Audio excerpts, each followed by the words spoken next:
आपनकर जड़े सांसद जड़े विधायक चिठी लिखिं मुख्यमंत्री को आपको केंद्र सरकार चाप पकड़ापी सबू राजनीतिक दल दाबी करने दरकार जो ईस्ट कोस्ट रेलवे डिविजन को खंड विखंडित न करा जाऊ। राजनीतिक चापर बशवर्ती हो केंद्र सरकार बेले बेले ए निष्पत्ति नियंती नेता मानकर चापरे बा ओडिशा नेता मानकर दाबी को सम्मान जनाई ईस्ट कोस्ट रेलवे डिविजन तैयारी कराइला। आपनकर जड़े सांसद जड़े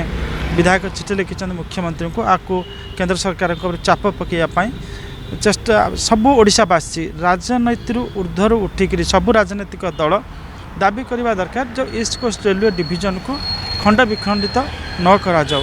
जदि यहाँ प्रशासनिक स्तर में बहुत विचार विमर्श करी निष्पत्ति नि बेले बेले देखा जाए जे राजनीतिक राजनीतिक चापर बशवर्ती हो केंद्र सरकार बेले बेले ए निष्पत्ति नियंती जेमती 80 दशक ओडिशा